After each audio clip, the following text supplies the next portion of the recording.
Hey, salut tout le monde. Alors, suggestion musicale, Immigrant Song, Led Zeppelin.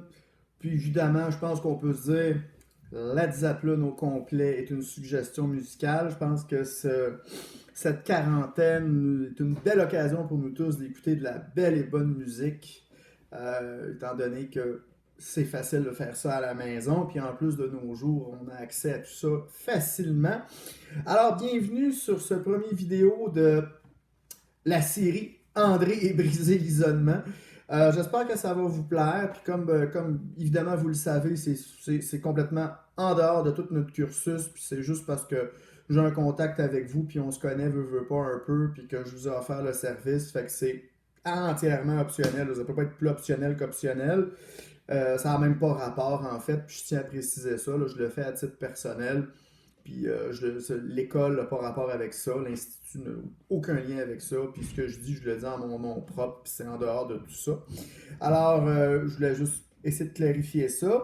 Puis là, les formats vont changer. Je vais y aller avec comment ça, moi je me sens, puis avec les suggestions que je reçois par courriel. Fait que si vous voulez qu'on aborde de quoi, de quelque chose que vous avez envie de m'entendre, moi, puis que je suis à l'aise avec ça, je le ferai. Écrivez-moi par courriel.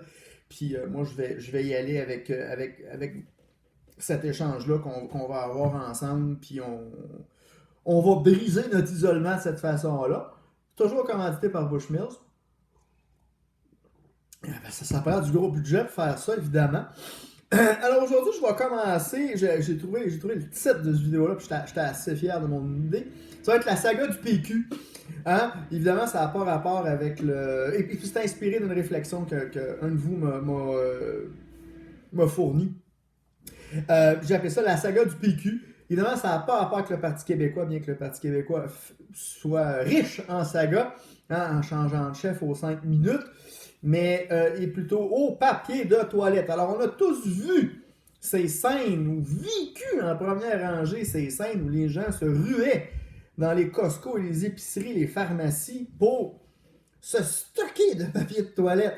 Moi, personnellement, je suis allé à l'épicerie, je me souviens plus quand, je pense que c'est le premier vendredi de la quarantaine, puis je rentre le matin, puis je m'en vais chercher des patates, de la nourriture, tu sais, je suis en mode, on sait pas qu'est-ce qui va arriver, est-ce que les magasins vont fermer, puis tout ça, un peu devant l'inconnu comme tout le monde, puis je me prends un peu de trucs que je sais qui sont nutritifs, puis qui se gardent longtemps.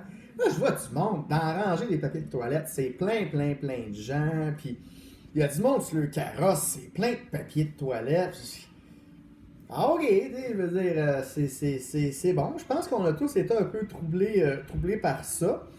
Puis moi, dans le fond, la question, puis la réflexion que la personne parmi vous, je dis la personne, comme ça reste neutre, personne ne peut plus l'identifier. Hein, c'est le plus neutre possible. Je veux que ça reste anonyme. Puis on dirait que là, ça te force à te poser la question, c'est quoi qui compte vraiment, tu sais, finalement? Puis c'est comme si on avait... tout s'arrête autour de nous, le temps puis l'espace changent complètement de dimension, comme si le temps se figeait puis l'espace se restreint énormément autour de nous. Puis on dirait qu'on voit comme une occasion de... excusez-moi, une recherche de l'essentiel ou une opportunité de découvrir l'essentiel. Qu'est-ce qui compte vraiment? Parce que on va se rapprocher plus de nos enfants, on va se rapprocher plus des gens qui sont proches de nous, comme s'il y avait une opportunité, s'il y avait quelque chose qui se dégageait. Moi, j'ai trouvé que ça se comparait là, à un jour de Noël, qu'il y a une panne électrique, puis il y a une tempête de neige dehors. T'es pogné avec le monde autour de toi, fait que ça te confronte à ça, puis à qu'est-ce qui est essentiel dans tout ça. Toute tu sais, puis quand on dit que le temps puis l'espace se modifient, tu sais, que le temps s'arrête, que l'espace se rapproche de nous autres, ben, c'est vraiment, le temps et l'espace, on considère, c'est vraiment des dimensions importantes de notre expérience, tu sais, qui structurent ce qu'on vit, puis au quotidien, tout le temps, constamment, tu sais. Puis là, tout ça, ça change. Donc là, il se passe quelque chose, tu sais, puis on est forcé de réfléchir. Puis là, et là, quand on vit ce moment-là, puis je reviens à l'épisode du papier de toilette à l'épicerie, puis on se dit, mais là, ça apparaît vraiment ridicule, là, tu sais, le rush pour le PQ. Puis l'absurdité de tout ça ressort, rejaillit, tu sais, je veux dire. Là, tu as tes enfants autour de toi, puis ça devient. L'importance de que ça devient. Émerge, puis tu es confronté à tout le superficiel, puis l'absurdité. Puis je prends l'exemple du papier de toilette, mais l'absurdité, puis le superficiel de notre consommation nous apparaît probablement d'autant plus forte. On pourrait même pousser ça que moi, je suis ridicule de vous avoir fait des suggestions médicales. T'sais. On pourrait dire ça. S'il vous plaît, gardez-le pour vous, ça pourrait me blesser si vous en parliez. T'sais. Alors, c'est là, la question. Puis, bon, je pense pas que c'est rempli juste de pur espoir, mais ça va, la situation devrait normalement, là, c'est ça, revenir à la normale après. Qu'est-ce qui va arriver?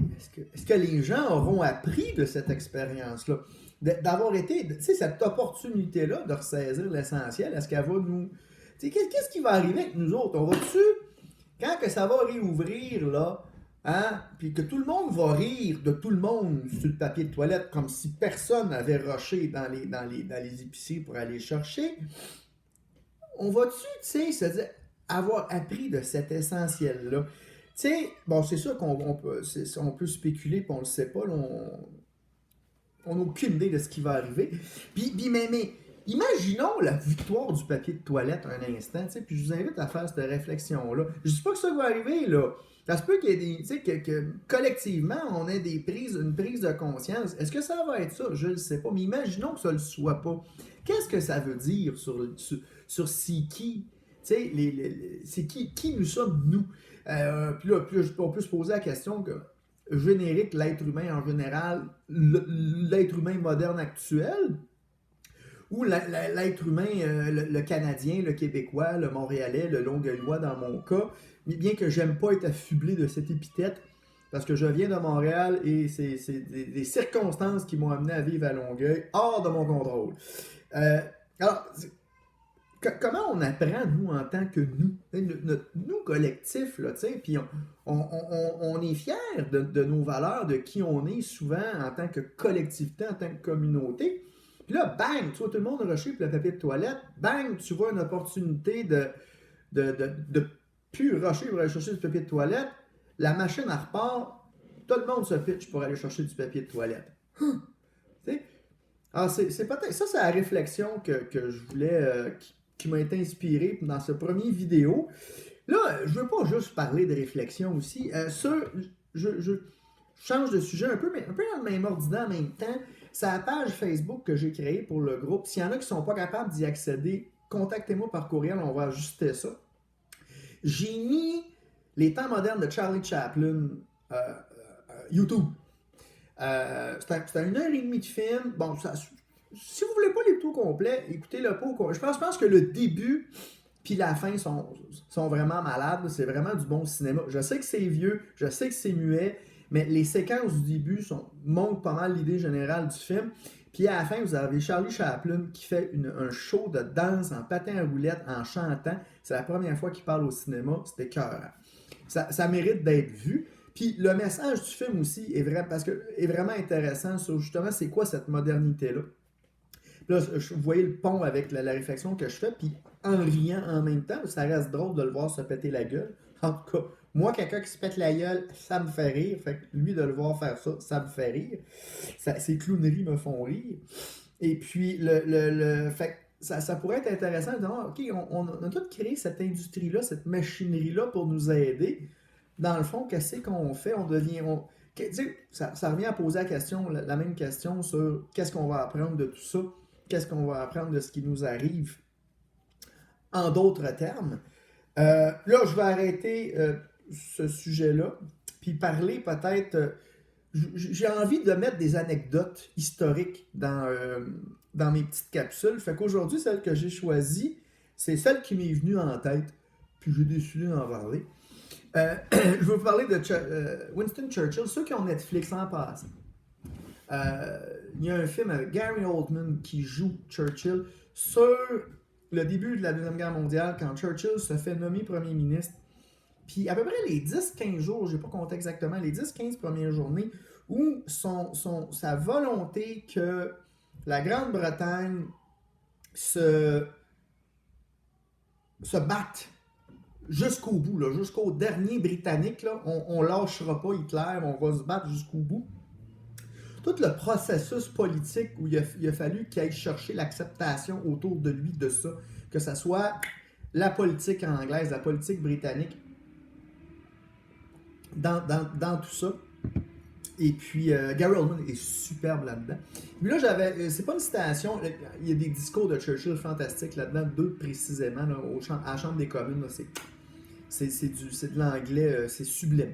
Mais je voulais donner une autre anecdote qu'on voit pas dans le film sur Churchill à la Chambre des communes. Il y a une députée, je pense qu'elle était travailliste, excusez-moi les erreurs s'il y en a, et il y en a probablement parmi vous qui connaissent cette anecdote-là.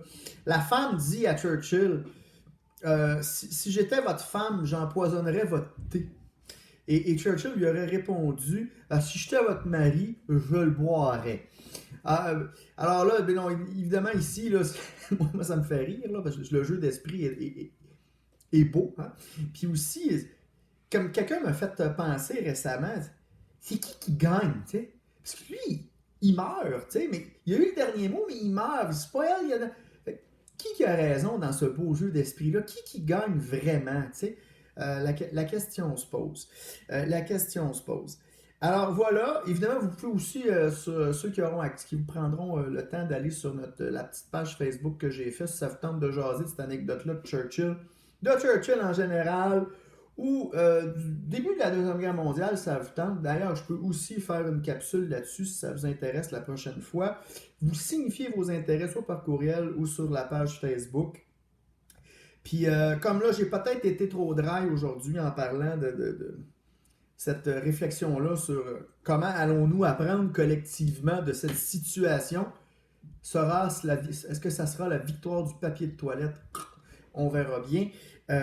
Mais bon, ça peut aussi être plus léger, ça peut être différent. Je pense que ça va être varié. Puis moi, je vais suivre votre impulsion là-dessus. Fait que je vous remercie. Puis on se quitte. J'admets mon péché et je l'accepte. Du bon Led Zepp. Salut gang, puis faites attention à vous autres.